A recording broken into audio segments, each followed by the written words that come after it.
KBC में करोड़पति पति। सूरज के जीवन का एक ही फंडा था कि मेहनत तो गधा भी करता है, घर बैठे जो कमाए समझदार वही होता है।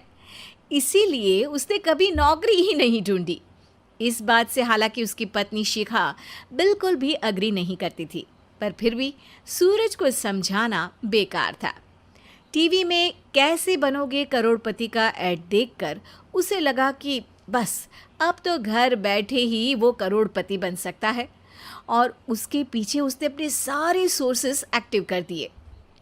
2 हफ्ते में उसके कलीग के साले के पड़ोसी के बेटे का सोर्स निकलता है जो कि उसे शो में पहुंचा सकता है, और सूरज उससे मिलने चला जाता है।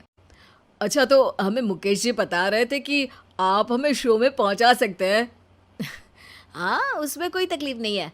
मैं कल अगर कोशिश करूँ तो इसी महीने में आपका नंबर आ जाएगा। अरे ये तो बहुत बढ़िया हो गया। अच्छा, वो सिलेबस और क्वेश्चन पेपर का कोई जुगाड़ है क्या? उसका तो कोई जुगाड़ नहीं है। तो वो वाकई में कुछ भी पूछ सकते हैं? हाँ, वो तो बच्चन जी पर है, जो पढ़ते हैं वो पूछ लेते हैं। पहली कोशिश फेल होने पर अब सूरज के सामने एक बहुत बड़ा सवाल था कि आखिर जवाब कहाँ से लाए। तब शिखा ने एक सजेशन दिया, क्यों ना सूरज अपने चचेरे भाई सुमित से मदद मांगे, जो कि यूपीएससी की तैयारी कर रहा था। हालांकि इतनी मेहनत करना सूरज को समझ में नहीं आता था, पर कोई और रास्ता ना मिलने पर वो आखिर सुमित से बात करता है।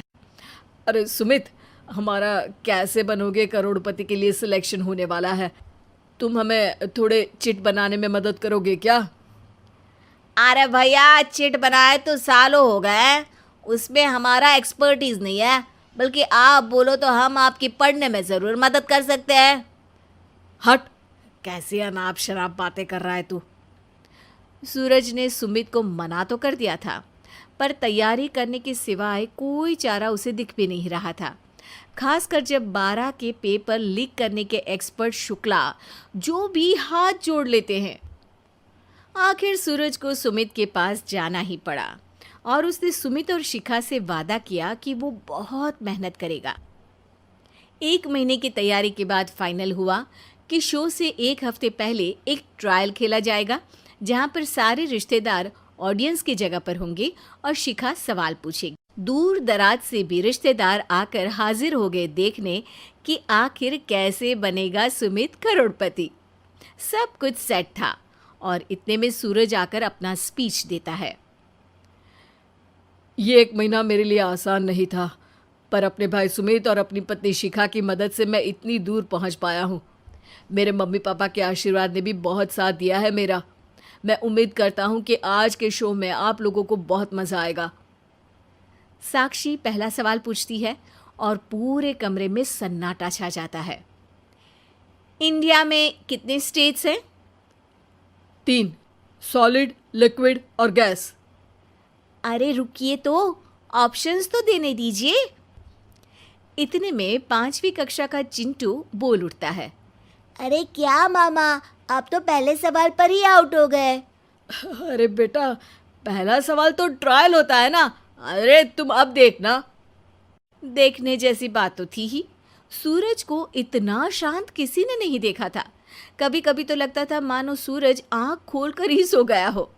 मामा जल्दी करो प्लीज, कल सुबह पनवेल भी तो निकलना है। अरे हट, कंसंट्रेट करने दे मुझे। 3 सवाल में 3 लाइफलाइन खत्म हो चुकी थी, और अब चौथे सवाल पर भी सूरज का मौन नहीं टूटा।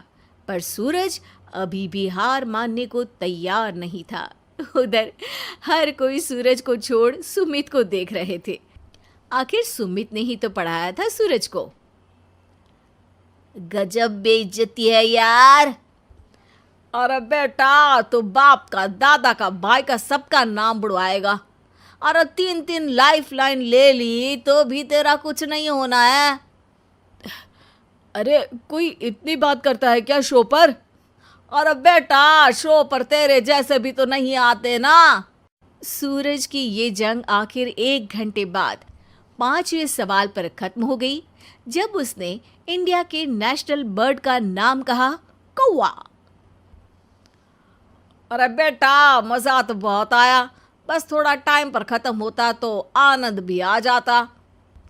ताने बारिश के बूंदों की तरह बरस रहे थे और सूरज को भी समझ आ रहा था कि ये करोड़पति बनना शायद उसके बस के बाहर की बात है। पर वो आखिर ये बात मान कैसे लेता? वो सख्त लौंडा जो ठहरा, उसने सोचा कि बेइज्जती तो हो ही चुकी है, पर अगर मैं हार नहीं मानूं तो शायद कुछ हो सकता है। शिखा, तुम देखना, असली शो में आग लगा दूंगा, आग। करोड़पति बनूंगा मैं। हाँ, सब्जियां खत्म हो गई है घर पे, ले आओ। पहले पति बन जाओ, फिर करोड़पति बनना। अरे गजब बेइज्जती है यार। बेटा, अभी तो घर पर ही हुई है, 1 हफ्ते में तो तुम देश के सामने करवा कर आओगे। वैसे जब टीवी पर जाओ ना तो बस अपने मम्मी का ही नाम लेना, ठीक है? कोई पूछे तो बोलना कि पापा नहीं है मेरे। अरे पढ़ाई की, पेपर निकलवाए, इतने सारे लोगों को खाना खिलवाया, क्या फ़र्क पड़ा? इसीलिए मैं कहता हूँ कि मेहनत तो गधा भी करता है, घर बैठे जो कमाए वही सिकंदर। लेकिन मामा, गधे भी जानते हैं कि हमारा राष्ट्रीय पक्षी मोर है।